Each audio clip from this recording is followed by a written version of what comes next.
Voilà, donc j'étais en train de dire, ça m'a échappé comme ça, Abraham l'idolâtre.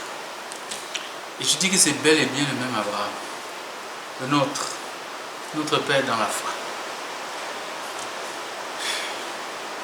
Alors, tes amis, tes cousins, qui disent que... Non, je me souviens que j'ai vu une vidéo d'une jeune fille qui dit non, non, non, non, Dieu de nos pères, Dieu de nos pères, les juifs sont en train d'adorer les dieux de leur père, moi aussi je dois adorer les dieux de mes pères. Ah. Mais justement, il faut connaître qui sont les dieux de leur père. Et c'est là que je dis Abraham l'idolâtre. Abraham l'idolâtre, avant que en Genèse 12, Dieu lui dise quitte ton pays, ta parenté et la maison de ton père, justement pour qu'il se détache du culte de ses pères. Abraham était idolâtre. Il était idolâtre. Et là,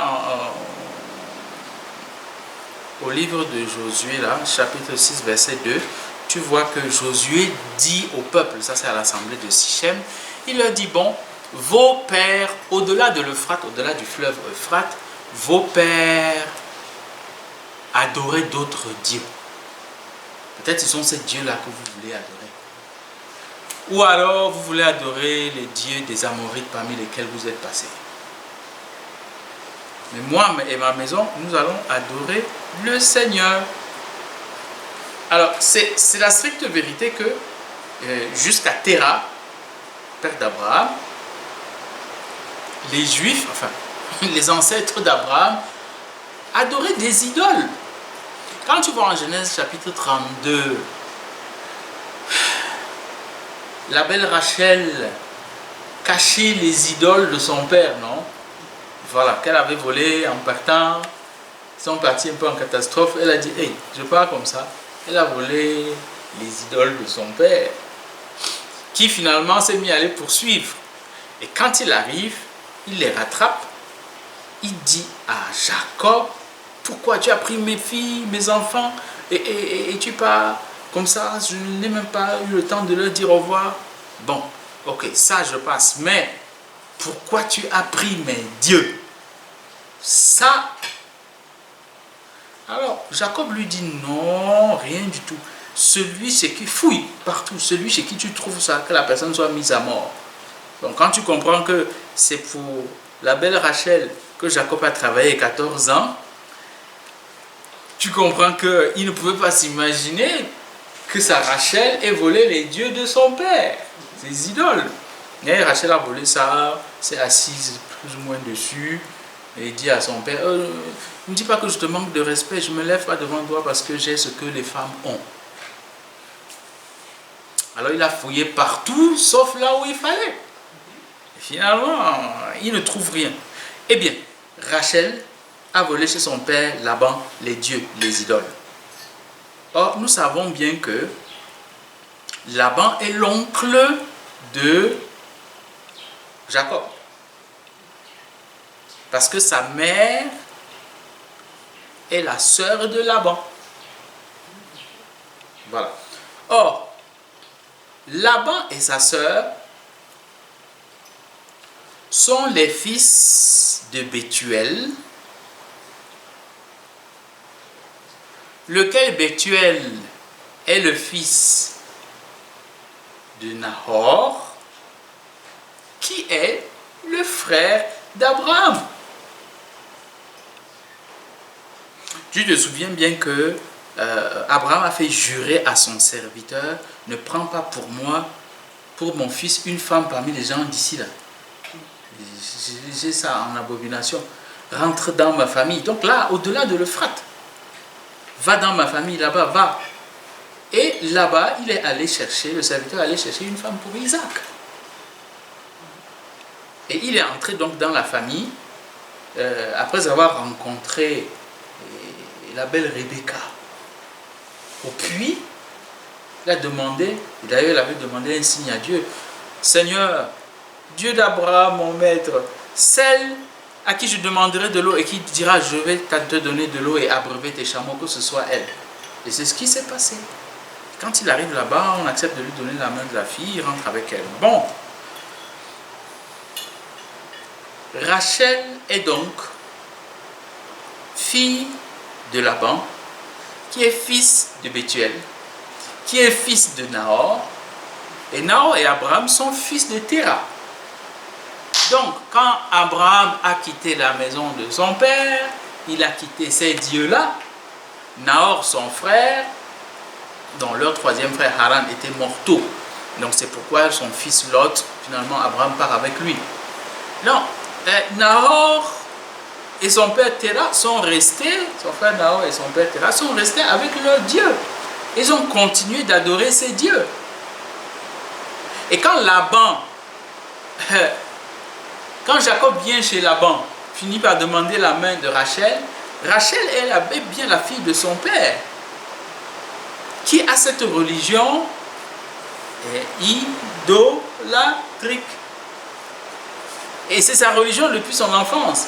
Bon, son mari est venu là avec un Dieu qu'on ne connaît pas très bien. Il dit que c'est le Dieu de son ancêtre Abraham, et c'est le Dieu d'Isaac. Mais bon, on est plus en sécurité avec nos idoles qu'on touche. Bon, alors elle n'a pas voulu partir. Tu diras qu'elle est pieuse. Elle n'a pas voulu partir sans ses dieux. Elle est partie avec. Donc, ce sont les mêmes dieux que Abraham, l'idolâtre, adorait avant que Dieu l'appelle. Donc, ce n'est pas la religion des ancêtres d'Abraham, parce que si un juif dit le Dieu de nos pères, il pense à Abraham, mais Abraham a son père aussi, Téra et ses autres ancêtres. Leurs dieux, ce sont des idoles. Et donc, il s'agit non pas d'une tradition humaine chez les Juifs, mais de la tradition et de la transmission d'une révélation divine faite à Abraham. Et ce n'est pas comme le Dieu de mes arrière-grands-parents, ou le Dieu des parents d'Abraham, Téra et les autres. Ce n'est pas une invention ou un essai de trouver Dieu dans les choses, dans les phénomènes, dans les lieux.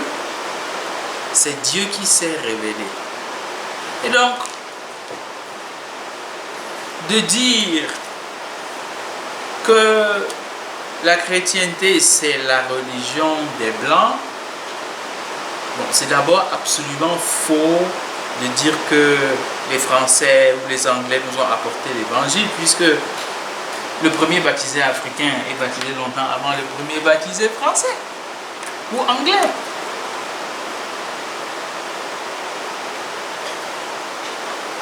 Mais oui, Acte chapitre 8. Philippe baptise l'eunuque éthiopien.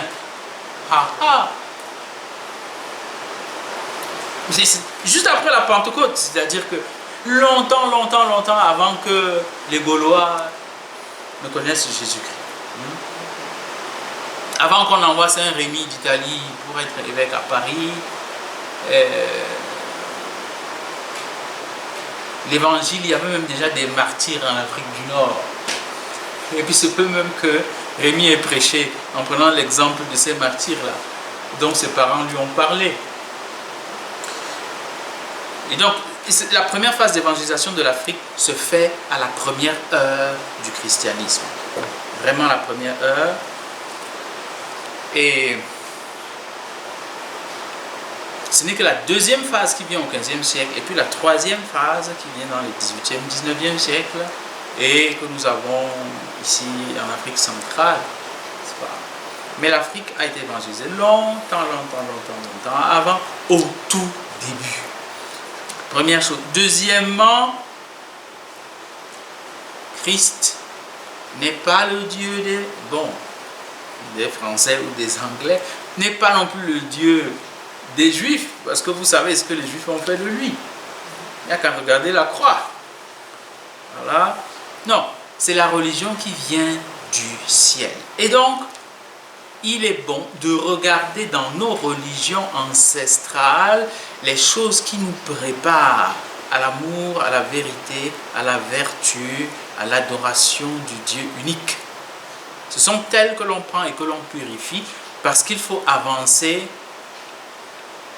de la religion que nos ancêtres ont forgée en essayant de trouver Dieu. Comme dans le noir à tâtons, nos ancêtres et tous les ancêtres de la terre, sur toutes les latitudes, dans tous les pays, il faut avancer de là vers là où Dieu lui-même se révèle à nous. En Jésus-Christ. D'où ce que je disais tout à l'heure, Abraham, l'idolâtre, converti au Dieu unique qui s'est révélé à lui et qui lui a parlé. Alors, que je fasse demi-tour, oh c'est terrible. Et c'est ça le truc de l'assemblée de Sichem en Josué 6, là où Josué dit aux Israélites, écoutez, Dieu nous a tirés de l'esclavage en Égypte, il nous a amenés jusqu'ici, on a traversé le Jourdain, après avoir traversé la mer Rouge, on a battu les habitants qui étaient ici. Dieu nous donne la terre qu'il a promis à Abraham, notre ancêtre. Maintenant, c'est une affaire de liberté. Vous l'avez vu à l'œuvre. Il est fidèle. Mais si vous voulez, allez servir donc les dieux que vos ancêtres servaient au-delà de l'Euphrate, les dieux de Terra, que Rachel avait volé, etc. Si vous voulez, servez les dieux des Amorites, des gens qui sont là au milieu des peuples où vous êtes, les peuples que vous venez de battre ou que vous côtoyez. Moi et ma maison, dit-il, nous servirons le Seigneur. On ne peut pas empêcher quelqu'un de faire marche arrière. Mais la lucidité voudrait qu'il voit quelle est la valeur de chaque chose. Maintenant, il faut reconnaître que la facilité d'un chemin le rend attrayant. Et donc,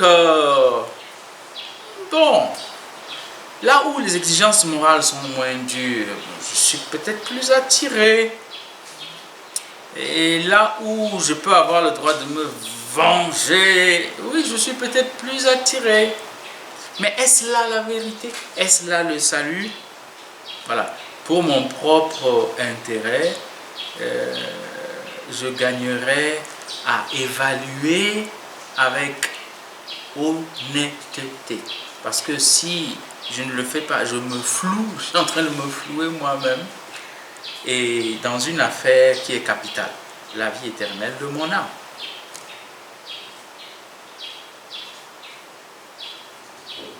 Yes, question.